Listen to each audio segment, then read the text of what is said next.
Bismillahirrahmanirrahim. Assalamualaikum warahmatullahi wabarakatuh.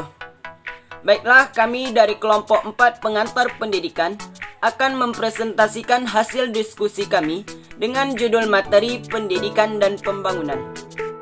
Baiklah, adapun rekan-rekan kami dari kelompok 4, Arita Susiani, Budiman, Dandi Syaputra, Fauzan Ashim, Revina, Vivi Sopiliani, dan Wiwi Suryani. Baiklah, saya Budiman. Saya sebagai moderator. Pendidikan dan pembangunan. Pendidikan menduduki posisi sentral dalam pembangunan karena sasarannya adalah peningkatan kualitas sumber daya manusia. Oleh karena itu, pendidikan juga merupakan alur tengah pembangunan dari seluruh sektor pembangunan. Baiklah, dalam presentasi kami kali ini, kami akan membahas mengenai esensi pendidikan dan pembangunan, pembangunan sistem pendidikan nasional, dan peranan pendidik. Hai, perkenalkan nama saya Vivi Sopiliani. Saya pembaca pertama. A. Sumbangan pendidikan bagi pembangunan. Kita bisa memungkirinya bahwa sumbangan pendidikan pada pembangunan sangat besar. Meskipun hasilnya tidak bisa kita lihat dengan segera, tapi ada jarak penantian yang cukup lama antara proses dimulainya usaha dengan hasil yang ingin dicapai. Sumbangan pendidikan terhadap pembangunan dapat dilihat dari berbagai segi, diantaranya 1.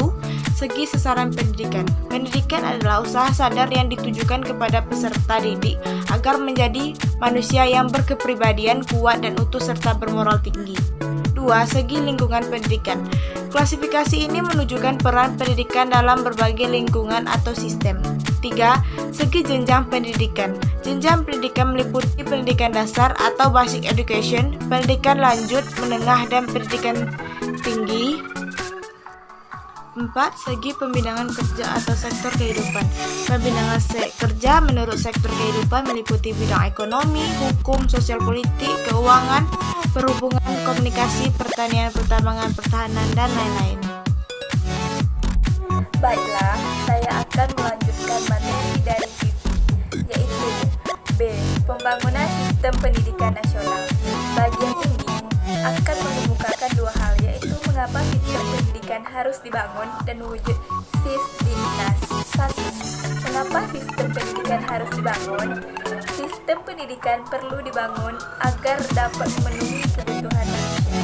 Manusia cenderung berupaya untuk mendekatkan dirinya kepada kesempurnaan. Untuk itu, melakukan perbaikan-perbaikan termasuk sistem pendidikan. Selain itu, pengalaman manusia juga berkembang. Itulah sebabnya mengapa sistem pendidikan sebagai sarana yang mengantarkan manusia untuk menemukan jawaban atas teka-teki mengenai dirinya juga selalu. Assalamualaikum warahmatullahi wabarakatuh. Perkenalkan, nama saya Rita Susiani, saya dari kelompok 4. Baiklah, lanjutan dari pembangunan sistem pendidikan nasional. Yang kedua adalah 2. Mewujudkan pembangunan sistem pendidikan. Secara makro, sistem pendidikan meliputi banyak aspek yang satu sama lain saling terkait, yaitu aspek filosofis dan keilmuan, yuridis, struktur, dan kurikulum. A. Hubungan antar aspek-aspek. Aspek filosofis, keilmuan, dan yuridis menjadi landasan bagi aspek-aspek yang lain karena memberikan arah pada aspek-aspek lainnya. B. Aspek filosofis dan keilmuan. Aspek filosofis berupa penggarapan tujuan nasional pendidikan. Aspek yuridis. Undang-Undang 1945 sebagai landasan hukum pendidikan sifatnya relatif tetap. D. Aspek struktur. Aspek struktur pembangunan sistem pendidikan berperan pada upaya pembenahan struktur pembangunan pendidikan yang mencakup panjang jenjang dan jenis pendidikan. Lama waktu belajar dari jenjang yang satu ke jenjang lainnya sebagai akibat dan perkembangannya sosial, budaya, dan politik. E. Aspek kurikulum. Kurikulum merupakan sarana untuk mencapai tujuan. Tujuan kurikulum berubah, tujuan kurikuler berubah. maka kurikulum berubah pula. Perubahan tersebut dapat berupa materinya, orientasinya, pendidikan, pendekatannya maupun metodenya. Assalamualaikum warahmatullahi wabarakatuh. Perkenalkan, nama saya Dandi Saputra dari kelompok 4. C. Hubungan pendidikan dengan pembangunan. Pendidikan memberi kontribusi secara signifikan terhadap pembangunan ekonomi telah menjadi kebenaran yang bersifat aksiomatik. Berbagai kajian akademis dan penelitian empiris telah membuktikan keabsahannya. Pendidikan bukan hanya melahirkan sumber daya manusia yang berkualitas, memiliki pengetahuan dan keterampilan serta menguasai teknologi, tetapi juga dapat menumbuhkan iklim bisnis yang sehat dan kondusif bagi pertumbuhan ekonomi. Karena itu, investasi di bidang pendidikan tidak saja berfaedah bagi perorangan, tetapi juga bagi komunitas bisnis dan masyarakat umum. Pencapaian pendidikan pada semua level niscaya akan meningkatkan pendapatan produktivitas masyarakat. Pendidikan merupakan jalan menuju kemajuan dan pencapaian kesejahteraan sosial dan ekonomi. Sedangkan kegagalan pembangunan pendidikan akan melahirkan berbagai problem sosial, pengangguran, kriminalitas, penyalahgunaan narkoba, dan welfare differensi yang menjadi beban sosial politik bagi pemerintah. Ada 3 paradigma yang menegaskan bahwa pembangunan merujuk knowledge based ekonomi tampak kian dominan. A. Kemajuan ekonomi dalam banyak hal bertumpu pada basis dukungan ilmu, pengetahuan, dan teknologi. B. Hubungan kausalitas antara pendidikan dan kemajuan ekonomi menjadi kian kuat dan solid. C. Pendidikan menjadi penggerak utama dinamika perkembangan ekonomi yang mendorong proses transformasi struktural berjangka panjang. Assalamualaikum warahmatullahi wabarakatuh. Perkenalkan, nama saya Rina sebagai pendidikan. Baiklah, lanjutan hubungan pendidikan dan pembangunan yang kedua adalah peranan pendidikan dalam membangun sumber daya manusia. Pendidikan pada hakikatnya berlangsung terus-menerus. Oleh karena itu, secara hakiki, pembangunan pendidikan merupakan bagian yang tidak terpisahkan dalam upaya pembangunan manusia. Upaya-upaya pembangunan di bidang pendidikan pada dasarnya diserahkan untuk mewujudkan kesejahteraan manusia itu sendiri.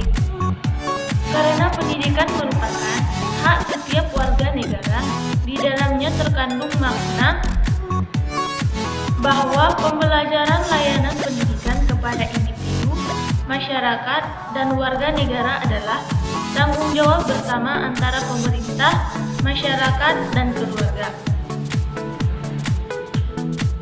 Karena itu, manajemen sistem pembangunan pendidikan harus didesain dan dilaksanakan secara terpadu, serta diarahkan pada peningkatan akses pelayanan yang seluas-luasnya bagi warga masyarakat dengan mengutamakan kepentingan yang efektivitas dan efisiensi.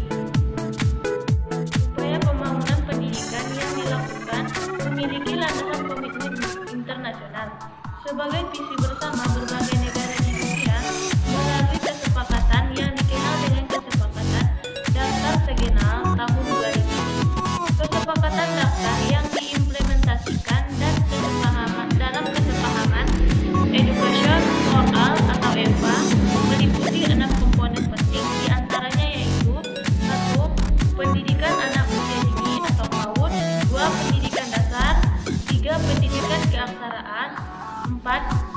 Pendidikan kecakapan hidup atau life skill, 5. Kesehatan dan keadilan gender, dan yang terakhir adalah peningkatan mutu pendidik. Assalamualaikum warahmatullahi wabarakatuh. Perkenalkan, nama saya Fagan Asin dari kelompok 4. 3. Pendidikan dan pengaruhnya dalam pembangunan sosial. A. Pembangunan berwawasan kependudukan. Secara sederhana, pembangunan berwawasan kependudukan mengandung dua makna sekaligus, yaitu 1. Pembangunan berwawasan kependudukan. Pembangunan yang disesuaikan dengan potensi dan kondisi penduduk yang ada. Penduduk harus dijadikan titik sentral dalam proses pembangunan. 2. Pembangunan berwawasan kependudukan. Pembangunan sumber daya manusia. Pembangunan lebih menekankan pada peningkatan kualitas sumber daya manusia dibandingkan dengan pembangunan infrastruktur semata-mata. B. Dimensi penduduk dalam pembangunan nasional. 1. Pendudukan merupakan pusat dari seluruh kebijakan dan program pembangunan yang dilakukan. 2. Keadaan penduduk yang ada sangat mempengaruhi dinamika pembangunan yang sedang dilaksanakan oleh pemerintah. 3. Dampak perubahan dinamika kependudukan baru akan terasa dalam jangka yang panjang. C. Esensi pendidikan dan pembangunan serta titik temunya. Status pendidikan dan pembangunan masing-masing dalam esensi pembangunan serta antara keduanya. Pendidikan merupakan usaha ke dalam diri manusia, sedangkan pembangunan merupakan usaha keluar dalam diri manusia. Pendidikan menghasilkan sumber daya tenaga yang menunjang pembangunan, dan hasil pembangunan dapat menunjang pendidikan atau pembinaan, penyediaan saran, dan seterusnya. Baiklah, adapun kesimpulan dari diskusi kita pada hari ini dengan judul materi pendidikan dan pembangunan. Pendidikan merupakan jalan menuju kemajuan dan pencapaian kesejahteraan sosial dan ekonomi.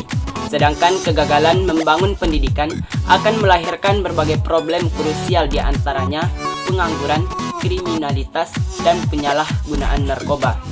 Dan bagi pemerintah, ada 3 paradigma yang menegaskan bahwa pembangunan merujuk knowledge based ekonomi tampak kian dominan, yakni yang pertama, kemajuan ekonomi dalam banyak hal bertumpu pada basis dukungan ilmu pengetahuan dan teknologi.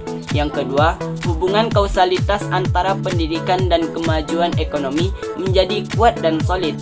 Dan yang ketiga, pendidikan menjadi penggerak utama dinamika perkembangan ekonomi, yakni mendorong proses transformasi struktural berjangka panjang. Baiklah, demikianlah hasil diskusi kita pada hari ini. Kami dari kelompok 4. Apabila terdapat kesalahan dan kekurangan, kami mohon dimaafkan. Assalamualaikum warahmatullahi wabarakatuh.